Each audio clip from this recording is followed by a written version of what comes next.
Monsieur, c'est un réel plaisir pour moi, encore une fois de plus, de vous retrouver sur Kin 24 Télévision, le reflet de Kinshasa. Bienvenue, madame, monsieur, à votre magazine sportif Grand Plateau. Ce soir, nous allons parler de beaucoup de sujets. En tout cas, ce sera un magazine qui sera riche en raison de plusieurs sujets que nous allons développer, notamment après la déroute, l'échec des Léopards de la RDC. C'était le samedi soir face aux Panthers du Gabon. Un but à 0 à domicile. Les Léopards de la République démocratique du Congo se sont inclinés. Nous allons parler aussi des Léopards à prime qui sont en Algérie, qui sont en train de jouer un mini tournoi organisé par la sélection locale algérienne en guise de préparation pour le prochain CHAN qui va se jouer en Algérie. Et nous allons aussi parler de l'EPFKIN, le championnat qui s'est terminé le 12 mai et c'est le football club Fénéline qui l'a remporté. Nous avons avec nous le président Alain Tsepouk, à qui je dis déjà bonsoir. Bonsoir aux téléspectateurs de Kin 24. Bonsoir John Kabessa, l'homme de Chronique Pointue. Vous êtes aussi avec nous ce soir. Bienvenue dans Grand Plateau Sport. Bonsoir cher Enoch, bonsoir également à tous les convives, j'ai déjà invité les confrères, mais aussi bonsoir à tous les amis sportifs. Merci pour cette nouvelle invitation qui va nous permettre d'éventrer les Boas. Et d'ailleurs, les Boas étaient déjà également blessés les samedis passés. Nous allons juste dire de quelle blessure exactement a été victime de ces Boas qui ne semblent pas bien écouter. Je parle des Léopards avec Cooper à sa tête, mais également de la fédération qui fait actuellement, là je dis, la sourde oreille. Idriss Kalombo, un habitué de l'émission, je vous dis aussi bonsoir. Bonsoir Enoch Goumanda, bonsoir à Jean Kabessa, à Magloire Foumambala ici, au président Alain Tsepouk, et bonsoir à tous les téléspectateurs de Kin 24 et c'est toujours un plaisir de revenir. Magloire Foumambala, bonsoir. Bonsoir Enoch Goumanda, bonsoir aussi à mes chers confrères qui sont ici avec nous, John Kabessa, président, Alain Tsepouk, pourquoi pas Idriss Kalombo. Alors c'est un réel plaisir, comme les autres l'ont dit, de parler sport et aussi parler de l'EPFKIN qui est le seul championnat congolais arrivé à son terme. Il faut le souligner. Donc on félicite vraiment le président qui est avec nous. Là, il ne faut pas jeter de pierre à il est foot bien évidemment. La grande désillusion du week-end pour le football congolais était l'échec des Léopards face aux Panthers du Gabon. Après 13 heures de vol, 2 heures de préparation, l'équipe du Gabon a battu l'équipe des Léopards de la République démocratique du Congo lors de la première rencontre des éliminatoires de la Coupe d'Afrique des Nations qui va se jouer l'année prochaine. Ce sera en Côte d'Ivoire. John Kabessa, je vais commencer d'abord par vous. Nous avons suivi le match. Le match allait bien jusqu'à la 23e minute de jeu. La RDC a encaissé le premier et le seul but de la rencontre. Véritable douche froide dans les tribunes du Stade des Martyrs qui déjà étaient désertes en raison des sanctions infligées à la République démocratique du Congo après des désordres constatés au match contre le Maroc. Et on se dit aujourd'hui, après cette désillusion de la non-qualification de la République démocratique du Congo à la prochaine Coupe du Monde, est-ce que cette équipe des Léopards s'est posé les bonnes questions avant de rencontrer ou bien avant d'affronter cette phase éliminatoire pour la prochaine Coupe d'Afrique? Merci beaucoup Magloire. Et plutôt Enoch, le Banda, on le dit, l'assassin revient toujours au lieu du crime. Mais c'est recommandé à tout chroniqueur ou tout professionnel de revenir sur ce qui a été dit, ce qui a été fait. Nous avons passé au moins plus ou moins 10 émissions pour décrypter, parler de la composition de la liste d'Hector Cooper, sa manière de faire, sa philosophie. Et également tout au long des émissions, nous avons eu des chantres qui étaient amoureux de la philosophie des jeux exactement de Cooper et j'étais de ceux qui étaient totalement opposés de sa manière de faire. Vous posez la question si exactement les Léopards s'est posé ou se sont posés les bonnes questions. Oui. Et là, dans la stratégie exactement, aussi dans l'analyse globale, il faut rentrer. Qui devait se poser des questions au nom des Léopards? Oui. C'est exactement les patrons du staff technique, la direction technique et également la fédération congolaise qui a pu au moins maintenir notre PP, Hector Cooper, qui semble être dépassé par les événements depuis bien avant jusqu'aujourd'hui. Tout est mal parti, tout était déjà mal parti, dans la mesure où une sélection qui devait jouer à la maison, on avait suffisamment le temps, notre coupeur national pouvait venir une semaine avant, 10 jours avant, préparer déjà bien avant ce qui pouvait être ce qu'on appelle une fois de plus notre phase de préparation. Mais malheureusement, nous avons préparé ces matchs, c'est comme si on jouait à l'extérieur. on a fait ce qu'on appelle des petites séances moins classiques et puis moins performantes dans la mesure où on ne savait même pas de quoi est-ce qu'on devait faire. Malheureusement, le match s'est très mal déroulé. Déjà, j'irai peut-être dans les à côté avant qu'on puisse au moins rentrer carrément dans le jeu proprement dit. Il y a eu ce qu'on appelle l'exclusion des entraîneurs nationaux. Ceux qui étaient au stade ont compris ce qui s'est passé. Il y a une incompréhension qui règne entre Cooper et également ses adjoints nationaux, entre autres Mouni Zaïra et Daoula Lopem, pour essayer de trancher qui a décidé, qui avait dit, on a demandé à tous les nationaux de vider les bancs, de remonter au niveau de la tribune. On a laissé Cooper seul avec Fanta Magouzi, avec Fayez, avec également son interprète de jeu, son interprète assistant vidéo, eux également, lecteur de jeu qu'on appelle à tout prix assistant vidéo. Tout s'est passé à ce niveau. Par contre, la sélection avait un problème. Les joueurs fustigés, il y a un problème sérieux de communication entre Cooper et ce que les joueurs voulaient. Les Gabons est venu... Surtout sur la langue. Surtout la langue. La traduction ne veut pas exactement... Cooper se comprend très mal. Okay. Même pour parler avec Moukoko Amal, il faut insister 3, 4, 5 fois. Pourquoi on pensait peut-être que ces problèmes allaient être également résolus. Je vais dans le jeu. Oui. Tout est mal parti. Cooper nous a mis un système qui a semblé commencer avec les 4D4. C'est-à-dire 4 défenseurs, 2 milieux de terrain et puis 4 attaquants. Il a mis les défenseurs, il n'y avait pas un problème avec les défenseurs. J'ai craignais avec notre ministre de la Défense, plutôt Marcel Tisserand. C'était lui qui était le point performant, mais il a fait un excellent match. Mais au niveau du milieu de terrain, tout est parti de là. Je l'ai dit ici pendant au moins, je crois, 4 ou 5 émissions. Notre faiblesse, c'était au niveau du milieu de terrain. On a mis Bastian, accompagné exactement de celui qu'on appelait Moutou Samuel. Les deux Samuel ont presque le même registre de jeu, même le même style de jeu. Qu'est-ce qui s'est passé? Il y a eu ce qu'on appelle coupure totale des transmissions entre la défense, le milieu du terrain et l'attaque. À chaque fois, lorsque les défenseurs avaient des ballons, on cherchait à qui donner. Les milieux du terrain couraient encore derrière les attaquants. Et on a mis une ligne de 4 devant qui avait des patrons. Je voulais dire Jackson Molek à côté de Ben Malango, même registre de jeu. Au-delà, l'excellent match réalisé par Wissa à côté et puis à Kolo. Mais juste après, en face, on avait une équipe de Gabon, je note encore la fiche technique, qui a évolué dans le registre des 4-D-3-1. On savait ce qui allait se passer. Les Gabon s'est déplacé uniquement avec les 11 joueurs de champ, plus les 4 joueurs de changement, ou les remplaçants. Mais malheureusement, on pensait que les Gabons allaient venir comme étant, comme on dit, victimes expiatoires, ainsi de suite. Les Gabons est venu geler les temps. Qu'est-ce qui s'est passé? Les Gabons n'a que dominé le milieu du terrain avec notre ex-compatriote Guélor Kanga. Tout s'est passé à ce niveau-là, on était aux abois. Maintenant, Cooper, au lieu de constater même, il y avait un certain Gonda qui faisait les dédoublements, qui apportait les dangers dans les cas adverses pour même organiser le milieu du terrain, le faire peut-être ajouter au niveau du milieu du terrain. Malheureusement, on n'a pas eu à le faire. En somme, nous avons répété les mêmes erreurs pendant les éliminatoires de la Coupe du Monde, les mêmes erreurs pendant exactement ce qu'on appelle le tour des barrages, ce qui nous a permis aujourd'hui de recevoir cette douche froide. Ce qui est bizarre, devant un certain Joseph Seigneur Kibongue, qui était venu voir ses petits-fils jouer, également Léopard de 74 et aussi 68, devant le Nocha et tous ces qui étaient là. Le Premier ministre. Je ne citerai même pas son nom, parce que le Premier ministre, il a été aussi très humilié comme nous autres. Oui, oui. En somme, la RDC a perdu encore un nouveau duel face exactement au Gabon. Sur l'ensemble, nous avons 7 matchs joués face au Gabon. Les Gabon nous a gagné en match officiel 4 fois.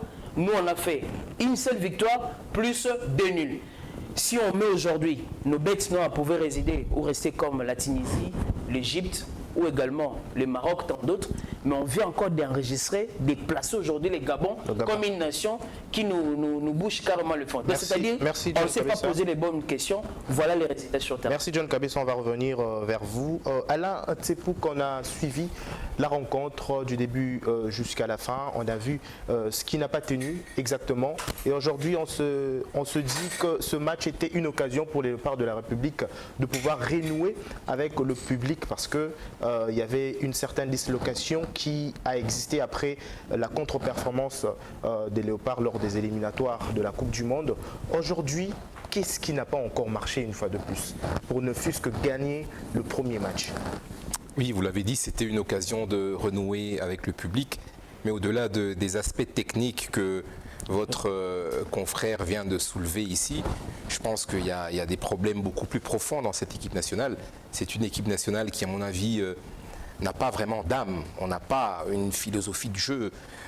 C'est vrai que la plupart des joueurs se connaissent parce que ça fait quelques mois ou 2-3 ans qu'ils jouent ensemble, les tisserands, les autres, mais ça manque de liant.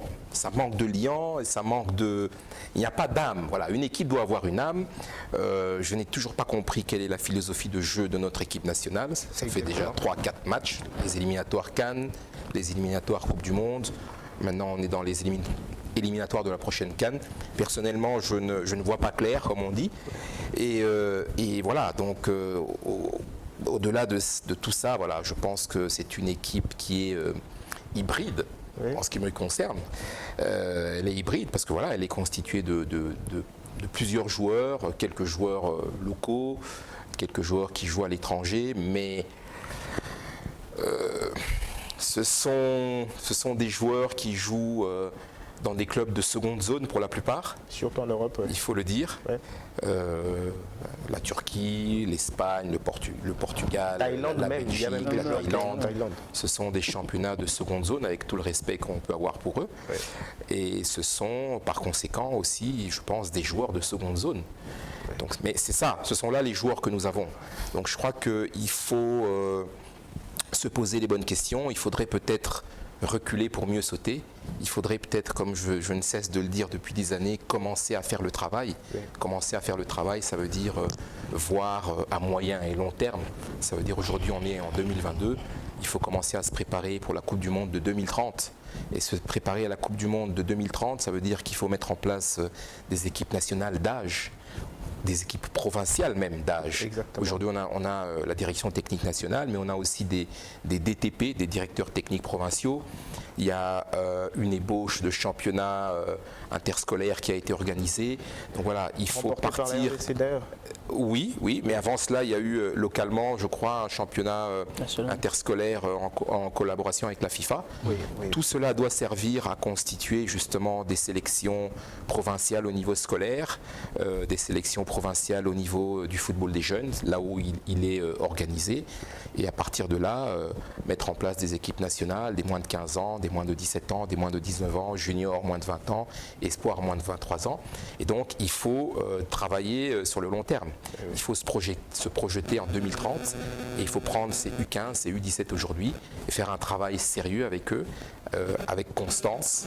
Ça veut dire que le centre technique fédéral Koura Rampova, normalement, est un centre qui doit fonctionner 7 jours sur 7, H24 même, je dirais, parce qu'il y a constamment des compétitions au niveau international de jeunes, que ce soit pour les moins de 15 ans, les moins de 17 ans, juniors, espoirs.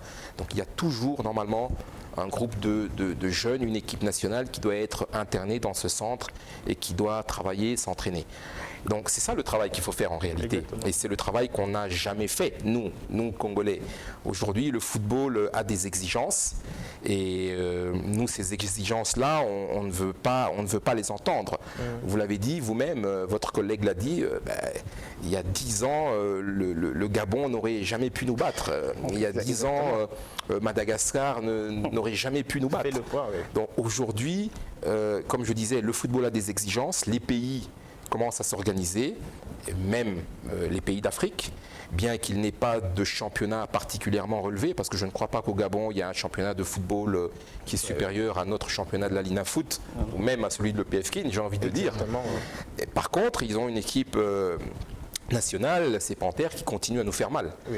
Donc voilà, il faut commencer, il faut faire le travail, et le travail, il faut le commencer au commencement, à la base, c'est-à-dire avec la formation. Exactement. Nous allons là suivre d'abord la réaction de Raoul Hector Cooper. C'était juste après le match contre les Panthers du Gabon et nous allons revenir tout juste après pour continuer le débat. L'esprit n'a pas fonctionné, surtout en première mi-temps. Retour. Parce qu'on a donné, comment dirais-je, là, gratuitement et la première mi-temps. La deuxième mi-temps, je pense que c'était un peu plus meilleur. Il y avait le changement d'attitude. On a eu des situations, mais on n'a pas pu concrétiser. pratiquement toute la deuxième mi-temps, on a bien joué, mais on n'a pas pu avoir la chance de gagner. Ce qu'on doit récupérer, c'est l'esprit. Parce qu'on va essayer de tout faire pour gagner le prochain match. Non, je ne pense pas que je suis en danger. Mais après, s'ils veulent prendre des attitudes, moi, je n'ai pas de problème. Moi, j'ai toujours dit que je ne vais pas rester dans un endroit où les gens ne veulent pas que je reste. Parce que Mouleka a fait une saison incroyable. Et moi, j'ai pensé que c'était opportun de jouer avec deux avancantes. Et je pense que c'est une manière offensive de commencer le match. Mais évidemment, la première mi-temps, j'ai vu qu'il y a des choses qui n'ont pas marché et j'ai voulu le changer. On doit changer l'attitude. Avec cette attitude-là, c'est difficile de gagner. On a suivi la réaction de Raoul Hector Cooper. C'est une réaction à laquelle on ne s'attendait pas vraiment. Surtout le contenu de cette réaction. On sent que le coach, le sélectionneur des Léopards de la République démocratique du Congo, a un pied dedans, un pied dehors. Une personne qui a la responsabilité de vous emmener quelque part, qui a déjà des envies d'ailleurs, qui est déjà prêt à ce que vous lui dites Monsieur Hector Cooper, il est temps pour vous de partir. Il va partir. Ça veut dire qu'il n'a pas la tête dans son affaire. Idriss Kalombo, vous avez suivi la réaction de Raoul Hector Cooper. Quelle est votre lecture de fait par rapport à cette réaction? Bouf, la réaction, on l'a vu, cette réaction de M. Hector. Mais je reviens juste en amont, en termes de ce qui découle de cette réaction. On a vu les Léopards, une fois de plus, qui déçoivent. Oui. Ils déçoivent pourquoi? Parce que... c'est pas une raison pour laquelle, c'est pas une raison pour le coach de dire que je suis prêt pour partir. Bon, je ne l'ai pas attendu dire qu'il était prêt pour partir, je l'ai juste attendu dire qu'il ne se sentait pas en danger. Hein, il ne se sentait pas en danger de partir parce qu'il dit que dans un endroit où il sent qu'on n'a pas besoin de lui, il va partir. Mais le Congo, apparemment, lui donne le sentiment qu'on a besoin de lui. Je dis ceci pourquoi? Après juste la non-qualification de Léopard pour le mondial 2022, dans son contrat, il stipulait clairement, 8 jours après, que si la RDC ne se qualifiait pas pour le mondial 2022, son contrat pouvait être abrogé. C'est-à-dire son contrat pouvait être arrêté. Mais 8 jours après qu'Hector Cooper nous ait déçus pour le mondial, personne n'y a pensé, personne n'a parlé de ce contrat. Le contrat a couru jusqu'à ce que ce 8 jours passent. Mais aujourd'hui, arrêter le contrat d'Hector Cooper, ça veut dire que la RDC doit payer. La RDC doit payer parce que son contrat va jusqu'en juin. Je pense que jusqu'à la fin des éliminatoires 2023. Ce qui revient à dire, je suis en train de rappeler à mon ami John Cabeston, je lui disais un de lundi passé que Hector Cooper était en train de transférer les affaires courantes. Il n'était pas d'accord avec moi parce qu'il ne m'avait pas compris. Mais la preuve, on le voit. Mais comment voulez-vous gagner avec une équipe qui est constituée d'un milieu de terrain scindé entre son attaque et son milieu? Quand vous voulez, vous, gagner, que ce soit clair. Moi, j'ai parlé avec le directeur technique national, M. Médard Loussadissou. La RDC, il est bon dans un 4-3-3. C'est le directeur technique national qui vous le dit. Non, mais si ce n'est pas avec les mêmes joueurs, non. Changer de système. En fait, je vous dis ce que le directeur technique national vous dit. On gagne avec un 4-3-3. Je ne dis pas toujours. Ouais. Je dis pas toujours. Je dis simplement qu'aujourd'hui, si Hector Cooper avait choisi de faire un 4-3-3 simple, peut-être il y aurait eu peut-être un résultat assez satisfaisant. On ne le sait pas. Mais moi, je reviens à ce qu'ont dit M. Enoch Lubanda. Le terrain, c'est bien beau, c'est en amont. C'est en amont. Aujourd'hui, moi, je pose encore une question. Hector Cooper est-il content de son poste de sélectionneur national? Non, plus. Hector Cooper était omnibulé par le mondial. Il n'était omnibulé que par le mondial. On n'est pas au mondial. Le reste, lui, en tout cas, moi, je l'avais dit sur ce plateau. Parce que la sélection nous démontre simplement et clairement qu'on ne peut pas aller loin dans cette manière de jouer. On a décrié la sélection, on a décrié les éléments qui étaient dedans, on a décrié la manière dont même la préparation en amont s'est faite. Parce que moi, j'ai vu le Congolais être content parce que le Gabonais était retardé au niveau de Barcelone ou de Paris, quel que ce soit. Les Congolais disaient, voilà, on va gagner par forfait. Tout le monde était content parce que les Gabonais n'arrivaient pas à temps. Quand on a écrit à la FECOFA a dit niet, parce que nous, on avait déjà un programme. C'était bon, mais après, qu'est-ce qui s'est passé? C'est inconcevable. Une équipe qui arrive à 2 h du match, une équipe qui fait 3 jours sans se préparer, pendant que nous, on a récupéré ce quelques 3 jours ou 4 jours de préparation qui ne valent absolument rien, qui ne changent même pas le résultat. Mais comment on peut se faire battre à cet instant-là? Pour moi, c'est une simple manière de dire à M. Hector Cooper, ou à rappeler à mon ami John Kabessa qu'il est en train d'expédier les affaires courantes. Parce qu'aujourd'hui, qu'on se le dise, qu'on soit clair, moi je le dis, tant qu'on veut faire des choses comme ça, il est inutile d'aller quelque part. Il ne faut même pas jouer les compétitions africaines parce que le football aujourd'hui, ce n'est pas aller gagner des compétitions que vous voulez. Le Maroc a arrêté tout, le Maroc a organisé les choses, le Maroc a fait de lucre de son championnat. Nous, on ne veut pas faire de lucre dans notre championnat, ni de notre football, on veut aller loin. Arrêtons. Magloire Foumambala, la RDC a perdu contre le Gabon. C'était une défaite inattendue. C'est à qui la faute? Bon, en tout cas, la faute, moi je peux dire la faute revient d'abord à 2 personnes ou à 2 entités.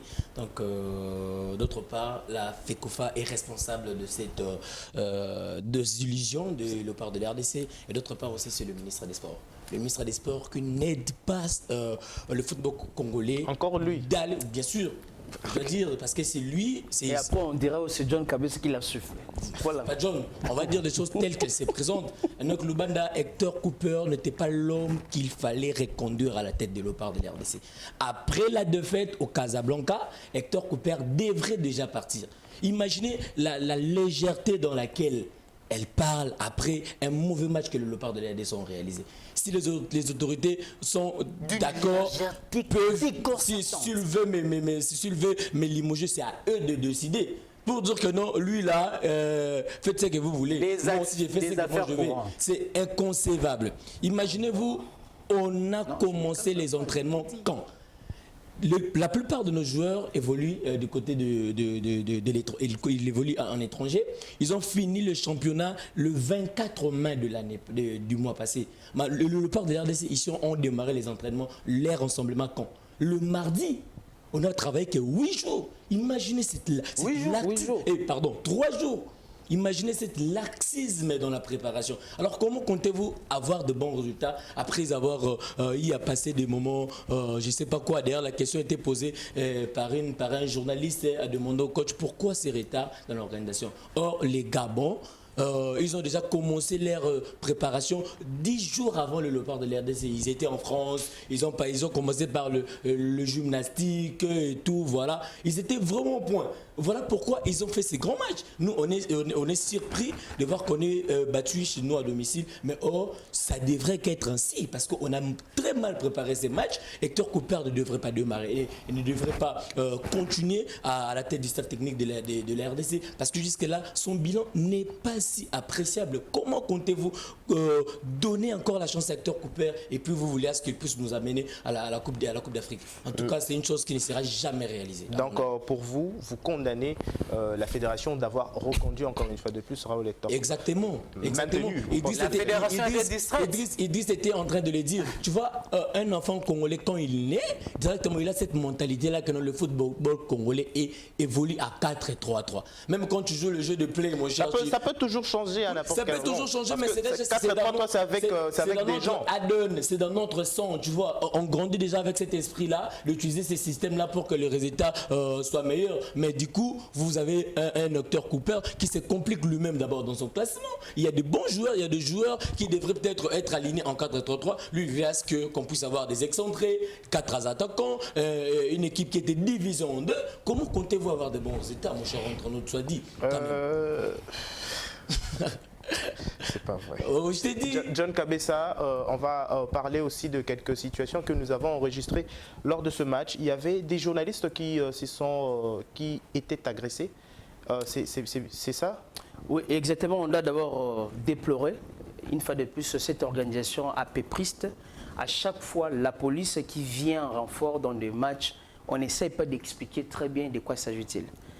Mon intervention sera plus pédagogique, de dire exactement au commandant de la police, lorsqu'on dit les matchs à huis clos, cela ne veut pas dire que les gens ne vont pas entrer. Ce que nous avons vécu, c'est quoi? La police qui était là, également coordonnée par un commandant de la place, on dit match à huis clos. Pour eux, huis clos et l'accès en oubliant que les matchs à huis clos, il y a une réservation des invitations officielles de la fédération, du ministère, du côté également des journalistes, et aussi du côté des mouvements sportifs et des autorités. Je vous dis, on a pu gazer la presse qui était là, même les collaborateurs du ministre Chembo, je ne citerai pas ici Dixon Niala, qui était également là-dedans. Pour dire ceci, confusion totale, lorsqu'on rappelle la police, on ne sait pas les prescrits en répondant au moins ce qui est de la CAF. Un élément important, nous étions dans un atelier de séminaire de formation avec la direction technique nationale, Médard Loussadis en 2019 et puis 2021. Par rapport à ce qu'exactement Idriss a dit, les 4-3-3 n'est pas notre philosophie classique et unique de jeu. Non. Exactement. C'est pas ce que je dis.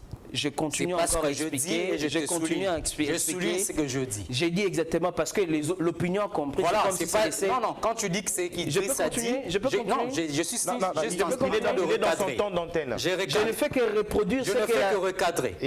Non, vous ne recadrez pas parce que je ne fais que reproduire ce que la direction technique a dit. Et ce que moi je n'ai pas dit. Nous avons des philosophies de jeu, les 4-3-3 et les 4-4-2.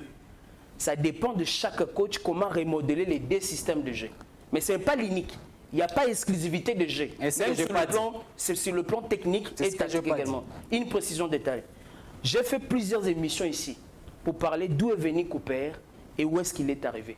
Je pense qu'Idriss, peut-être ne vous avez pas suivi, mais les téléspectateurs à la maison avaient bien suivi de ce qu'on a dit sur Cooper. Lors de signature de son contrat, il faut préciser, Cooper n'a pas été reconduit. Cooper a été maintenu. Oui. Nous sommes dans un cadre juridique. Lorsqu'il y a signature de contrat entre exactement les deux parties, il y a les mécanismes, ce qu'on appelle le clause également, mécanisme des contrats signés entre les deux parties, c'est-à-dire maintien d'une personne, cela veut dire il est dans le délai. Il est dans le délai. Lorsqu'on dit par défaut quoi, c'est qu'il doit y avoir un élément adjoint dans un contrat, ce qui n'a pas été fait. C'est ce que je suis juridiquement correct. Non, je suis en train de regarder John je pense très bien ce que j'ai pas dit. À chaque fois lorsque je prends la parole, Idriss est mal à l'aise. Non, je ne suis pas mal à l'aise. Je peux poursuivre. Je suis en train de regarder ce que je dis et ce que je n'ai pas dit. Je peux poursuivre en fait. Je demanderai encore un temps d'antenne, peut-être plus loin, qu'on puisse au moins nous le dire. Il y a reconduction et il y a maintien. Maintien, c'est que vous êtes dans le délai. OK? Oui. On pouvait résilier le contrat. On regarde, on me dit non, il doit retenir et continuer. Reconduction, cela veut dire on a fait une pause pour dire est-ce qu'il peut reconduire dans un autre délai. C'est correctement tenu. Cooper, son contrat court jusqu'en 2023 au mois de juin. C'est-à-dire il est dans le délai. Oui. Mais c'est l'environnement interne qui ne veut plus de Cooper. On a balancé également son VTR. Je fais le décryptage de ce qu'il a dit. Cooper a dit il ne peut pas rester dans un environnement où les gens ne veulent pas de lui. C'est clair. Il y a un groupe de gens qui ne veulent pas de Cooper, et un autre groupe de gens qui veulent que Cooper puisse rester. Et c'est grâce à ces gens-là tirent profit de Cooper.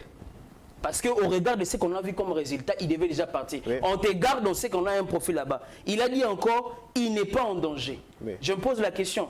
Et je crois qu'il est en train de nous suivre. Nous sommes sur le net, exactement. Exactement. S'il dit qu'il n'est pas en danger, c'est lui Couper, c'est la sélection qui n'est pas en danger ou c'est la nation qui est en danger? C'est son poste. C'est son poste qui est en danger. On réfléchit. Qui n'est pas en danger. Si le poste de Couper n'est pas en danger, or, la sélection nationale, la RDC n'est pas en danger pour les éliminatoires et les séances également africaines. Donc, la nation, footballistiquement parlant, n'est pas en danger. Ce qui est faux pour dire nous sommes en danger parce qu'on était mal classés. Un élément important qu'il a soulevé, il a dit on doit mettre tout en place pour gagner les prochains matchs. Couper nous amène dans une logique. Nous perdons un match, il dit on va gagner les prochains matchs. On perd encore, on va gagner. De quoi il joue exactement? En somme... Non mais c'est le discours que tout a... Non, en somme, pour dire en conclusion, Couper a fait son temps. Bien avant, il est en train de vendre ce qu'on appelle son expertise. Beaucoup de nations ne voulaient plus de lui. Je donnerai raison à Luis Nazário da Lima qui a parlé de lui exactement. Je vais révéler ici. Il y a un groupe de joueurs qui était totalement écarté. On appelle le groupe des syndicalistes. Pour quelles raisons, on ne sait pas. Bakambu Mbokani Kakuta Maswaku Mbemba Bope. Après avoir recherché dans les coulisses, ça n'a rien à voir avec le dossier des contrats, ça n'a rien à voir avec le dossier des retraites internationales. Non, parce qu'ils ont dit des vérités. On a dit comme ce sont des grands, ils vont influencer exactement les petits. On les a mis de côté. Maintenant, pour diviser mieux régner, on prend Tisserand, on le met dans cette équipe. Tout le monde a vu les couacs qui ont été réalisés. Mais il faut réellement mettre de côté. Les Gabons n'étaient pas venus exactement vous le dire. Vous avez dit ici, nous on préparait. Non, les Gabons a produit les résultats de sa préparation en France.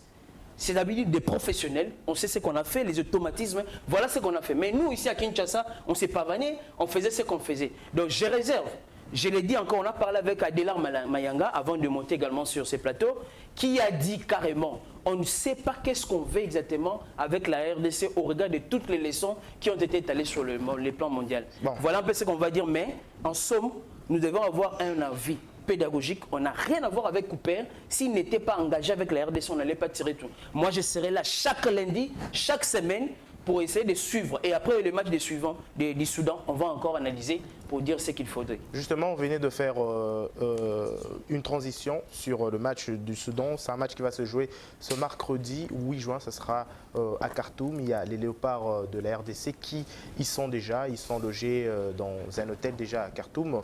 Ils sont arrivés. Aujourd'hui, on parle déjà du deuxième match des éliminatoires. Parce qu'il faut oublier, tant bien que mal, la désillusion de cette première rencontre ou bien la défaite contre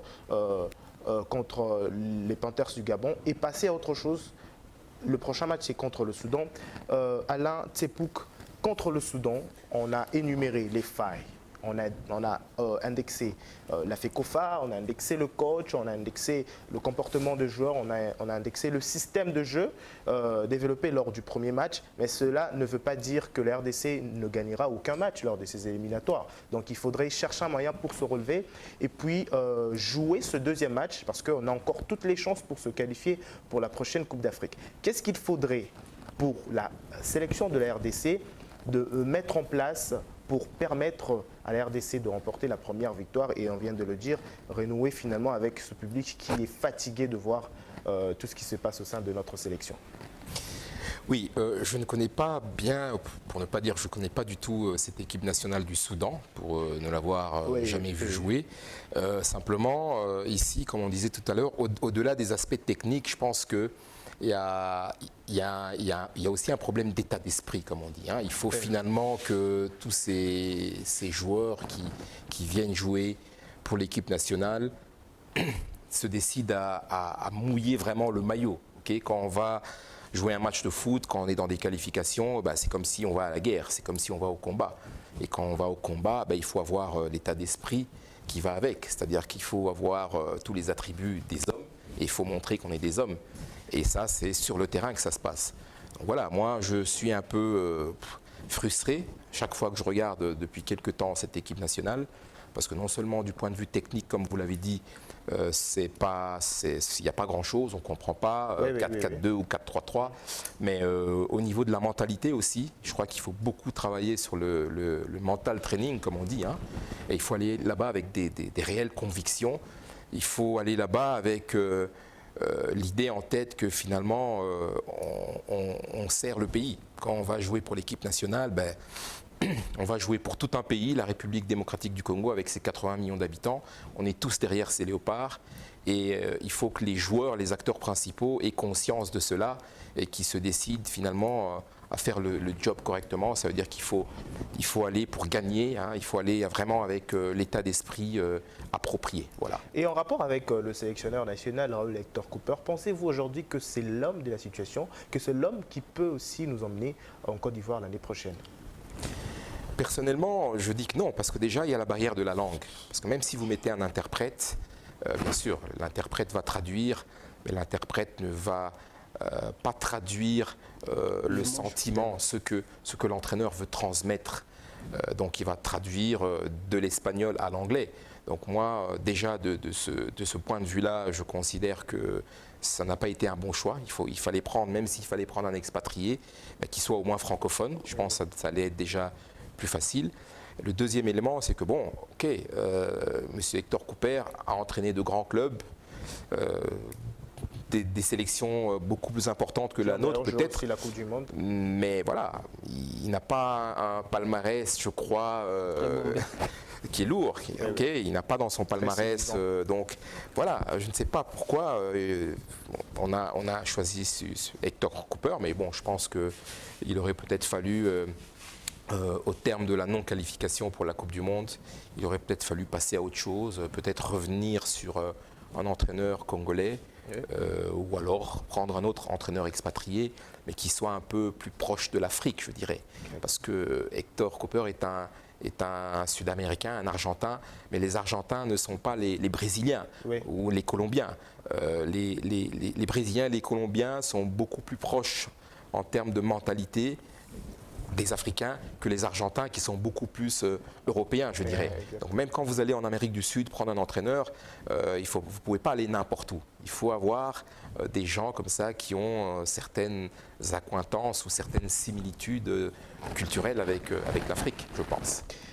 À titre d'information, il y a les léopards A' de la République démocratique du Congo qui se trouvent en cet instant même en Algérie. Ils sont là-bas pour participer à un mini-tournoi. C'est un mini-tournoi qu'organise la sélection locale de l'Algérie en guise de préparation pour le prochain CHAN qui va bien évidemment se jouer en Algérie. Les léopards de la RDC, enfin les poulains de Tissé Ngoma sont déjà en Algérie, ça fait déjà un jour et ils ont joué un match aujourd'hui à 19h, quelques temps avant que nous puissions monter. Un match annulé à la dernière minute. C'est un match annulé, oui, exactement. D'ailleurs, nous étions à la quête de ces informations. C'est un match annulé.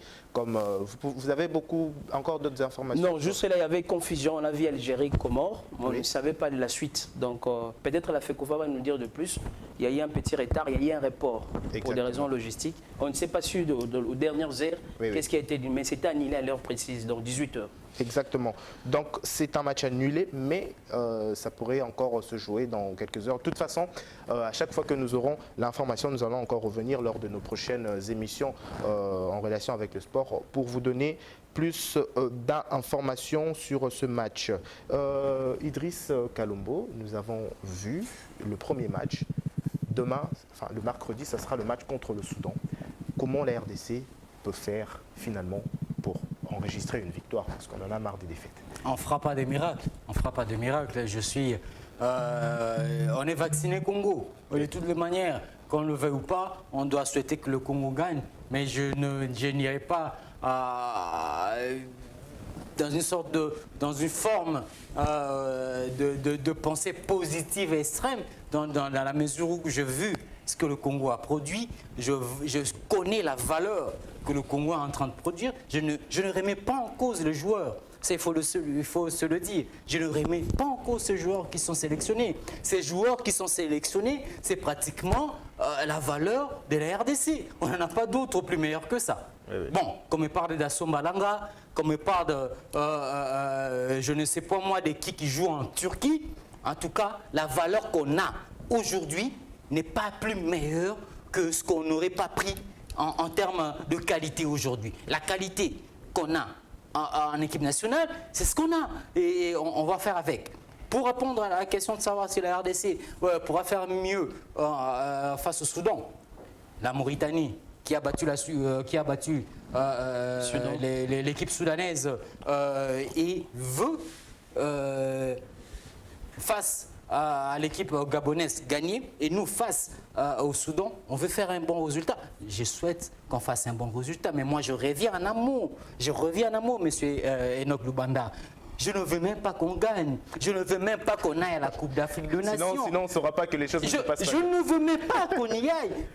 Attendez, on va y aller pour dire, afin, on passe en quart de finale, en demi-finale, on se dit tout va bien. Le football congolais va mal. Bon, ça c'est votre avis. Parce que moi, je veux en tout cas... Le football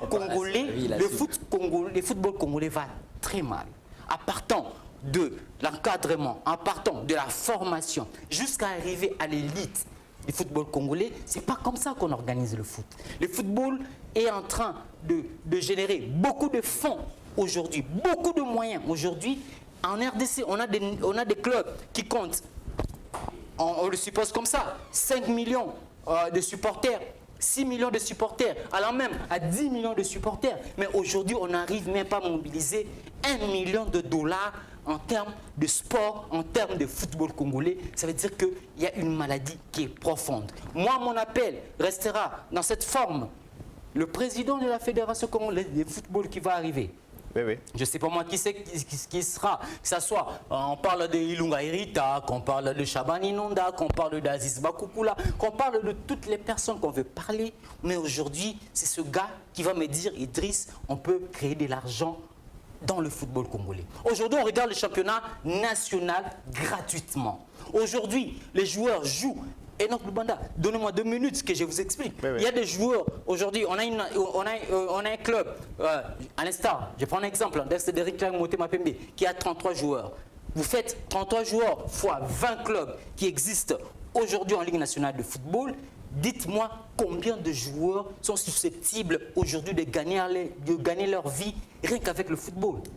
C'est-à-dire qu'aujourd'hui, quand vous n'êtes pas remarqué comme Jody Lilepo, quand vous n'êtes pas remarqué comme Philippe Kinzumbi au niveau de Mazembe, vous ne gagnez pas votre vie. Oui. Vous ne gagnez pas votre vie. C'est un problème. Oui. C'est un problème. Aujourd'hui, on doit faire en sorte que le joueur congolais qui évolue ici en RDC puisse gagner au moins leur pain avec ce qu'ils font. Parce qu'il y a ceux qui finissent leur carrière en étant pauvres et d'une pauvreté accrue.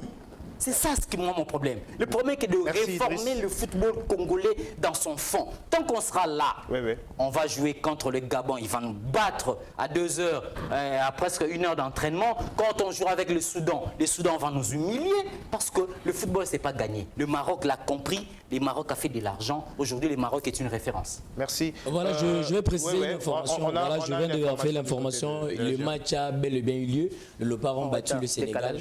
Il y a une décalage d'heure. Donc le Léopard ont rapporté le match sur le score de 2-1. Ils ont battu le Sénégal. Alors le prochain match, ce sera le jeudi prochain, dont la RDC va jouer contre l'Algérie, les pays hôtes. Exactement. Nous allons passer à autre sujet. C'est d'ailleurs la principale raison de la présence de monsieur Alain Tsepouk sur ce plateau. C'est le déroulement ou bien la fin, le contour de l'EPFKIN. C'est déjà d'abord une occasion pour nous, KIN 24 Télévision, à travers Grand Plateau Sport, de vous dire félicitations pour d'abord l'organisation de la compétition du début jusqu'à la fin, parce que nous sommes en train de vivre aujourd'hui des compétitions qui ne finissent pas. Aujourd'hui, vous avez eu à organiser une compétition du début jusqu'à sa fin. Pouvez-vous nous faire le bilan de cette compétition? Comment est-ce que ça s'est passé? Oui, vous l'avez dit, hein, on a pu pour la 2e année consécutive, parce que comme vous le savez, le comité actuel que je préside est en place depuis le mois de juillet 2020. Donc nous avons joué la saison 2020-2021 et cette saison qui vient de s'achever pour nous, 2021-2022.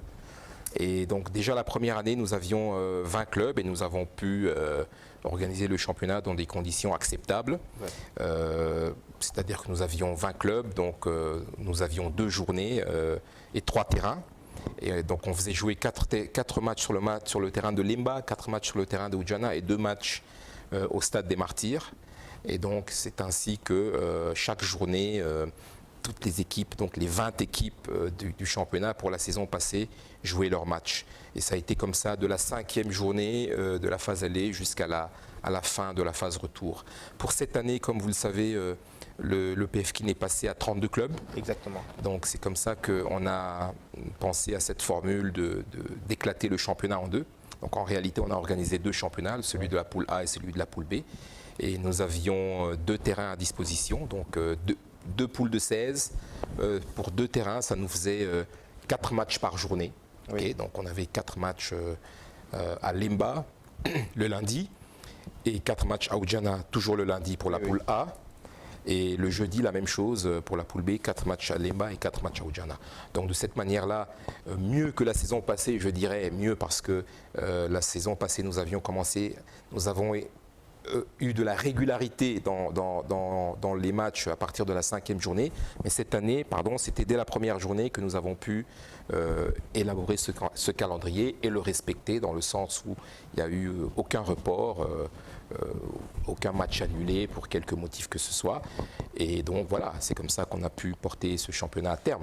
Maintenant, les problèmes ne manquent pas, dans le sens que le calendrier a été fait et respecté, mais il y a d'autres problèmes, c'est le problème des infrastructures. Parce que les 2 terrains sur lesquels nous avons joué, c'est-à-dire le terrain de Oudjana et le terrain de Lemba, en réalité, en ce qui concerne le terrain de Oudjana, c'est un terrain d'entraînement, il y a une académie qui est là-bas. Et donc, ce n'est pas un terrain de compétition. Donc, ce terrain a été homologué par la LIFKIN pour les besoins de la cause. Et le terrain de Lemba, lui, par contre, ne donne aucune garantie en termes de sécurité.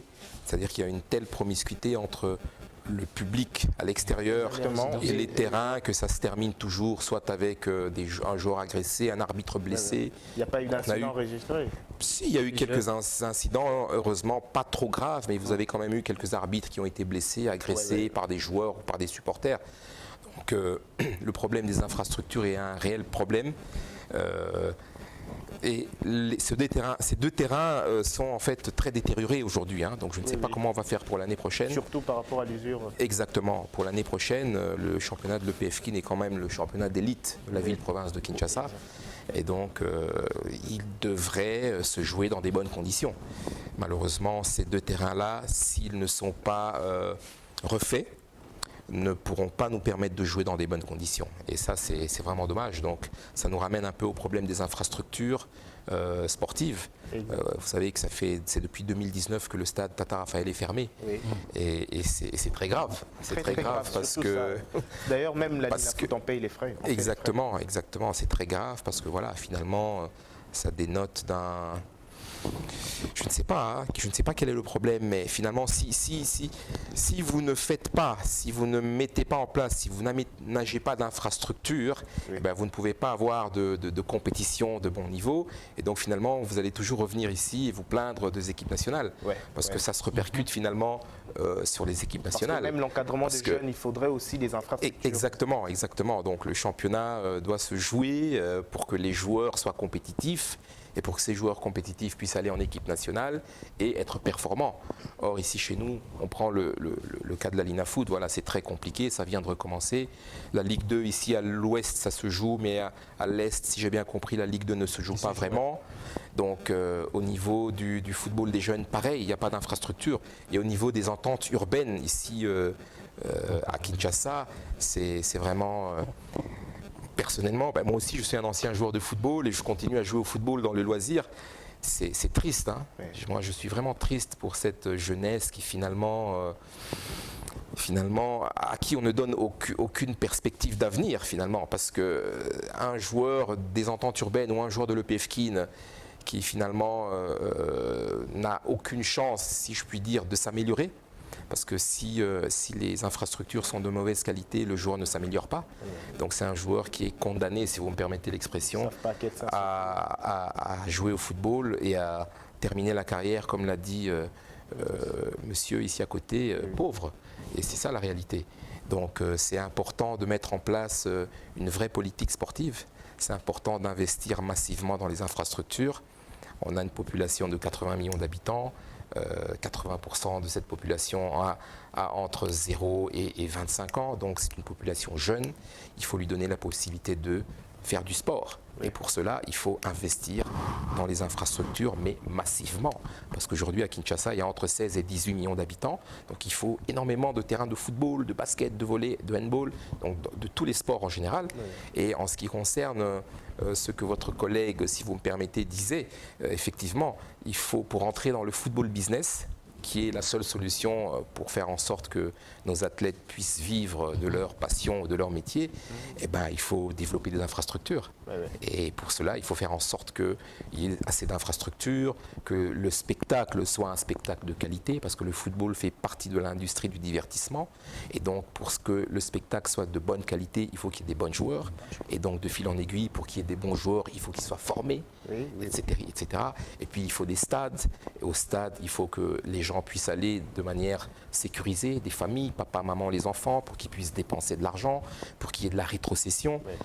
Un des objectifs à l'EPF Kin, quand on a été élu en 2020, était d'attirer des partenaires, d'attirer des sponsors, dans le but, entre autres, de pouvoir aider les clubs à se développer en leur rétrocédant un X% de ce montant que nous aurions pu éventuellement lever. Malheureusement, compte tenu de la situation, de la conjoncture économique, le Covid, etc., on n'a pas trouvé de partenaires disposés à nous accompagner, mais également parce que le PFKIN n'est pas un produit aujourd'hui qui est facilement commercialisable. Parce que ça se joue à Lemba et ça se joue à Oudjana. Ça ne se joue pas dans un stade ni dans un stadium. Donc comment voulez-vous que les spectateurs viennent? Et comment voulez-vous qu'une entreprise, quelle qu'elle soit, ou bien un produit, quel qu'il soit, puisse être mis en avant? Donc c'est un peu ça le problème du football congolais. Il faut investir, il faut savoir qu'est-ce qu'on veut faire de ce football. Est-ce qu'on veut faire de ce football un football professionnel? Si c'est le cas, il y a des choses à faire. Et les choses, elles sont connues. On n'a rien à inventer. On ne doit rien inventer. Le schéma, il est clair. Il suffit d'appliquer cela. Et puis ça ira petit à petit avec le temps. Et que pensez-vous alors de la collecte des fonds pour ce qui est fait avec la Botola John Kabessa? Il existe un fonds pour un fonds national spécial pour le soutien au championnat national. Vous en avez déjà pensé? Bien sûr, on pense tout le temps comment faire pour avoir de l'argent. Mais je pense que c'est en rapport avec justement la politique sportive. C'est le gouvernement, c'est le ministère des Sports qui, en fonction de la politique sportive qu'il veut mettre en place, qui doit proposer des choses. Il existe la Caisse nationale de promotion du sport. Comment est financée cette caisse? D'où viennent les moyens pour financer cette caisse qui est censée servir à la promotion du sport? Il y a des mécanismes. Il faut peut-être lever des impôts. Vous pouvez décider, le gouvernement a la latitude de décider. Ce sont des mesures peut-être qui font mal, mais vous pouvez augmenter le prix du litre du carburant de 10 francs congolais et tous ces 10 francs vont être versés dans la Caisse nationale de promotion du sport ou vont être versés au ministère des Sports afin que celui-ci puisse justement faire son travail, mettre en place sa politique. Il y a plusieurs mécanismes, mais il faut le faire. Il faut que nos dirigeants finalement se penchent sur le problème et prennent les mesures qui s'imposent. Sinon, on ne va pas s'en sortir. J'aurais voulu justement rappeler que c'est le FC Fénéline qui est sacré champion de cette 5e édition du championnat provincial de football de Kinshasa.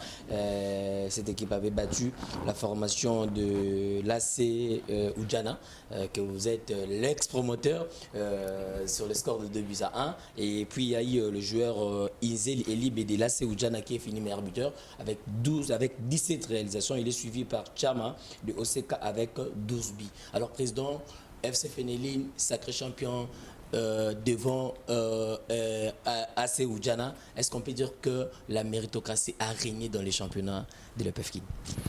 Bien sûr que la méritocratie a régné. Fénéline a été premier de la poule A. L'AC Oudjana a terminé premier de la poule B. Il y a eu cette finale. Fénéline a gagné. Donc Fénéline est le champion. Maintenant, en ce qui concerne le meilleur buteur, Nzenzi Alibé Cédric, qui est un joueur de l'AC Oudjana et l'autre de l'OCK. je pense que c'est logique, c'est bien. Ils ont été performants, ils ont marqué des buts et ils ont été sacrés meilleurs buteurs. Donc je pense que le championnat de l'EPF Kin n'est pas un championnat parfait. Néanmoins, c'est un championnat qui s'est déroulé dans des conditions acceptables, je crois. Et aujourd'hui, il est terminé et on va passer l'année prochaine à la 3e édition pour notre mandat à nous. Oui. Et on espère de faire mieux encore. Faire mieux, ça veut dire améliorer ce qui peut être amélioré. La qualité de l'arbitrage, le calendrier, les infrastructures. La qualité de l'arbitrage, c'est un souci majeur que nous avons. Général d'ailleurs pour le football. Général, exactement. Et là, encore une fois, le sponsoring est très important parce que si on avait des sponsors, si on avait plus de moyens, on pourrait affecter une partie de ces moyens à l'arbitrage, donc aux arbitres pour leur formation, mais également pour leurs besoins. Donc voilà pourquoi c'est très important et sans argent, on ne fait rien en fait. D'accord, merci Président. Merci Madame, Messieurs, c'est la fin de ce grand plateau sport. Merci à vous de nous avoir suivis. Et là, on dit joyeux anniversaire à Madame Mignonne Kabessa Kapinga qui nous suit en ce net moment. Dédicace au couple de Maître Balaire et Noémie Odimba. Madame, Messieurs, c'était un réel plaisir pour nous de vous présenter ce grand plateau sport. J'espère que nous allons nous retrouver la semaine prochaine. Ça sera avec le même plaisir. Au revoir.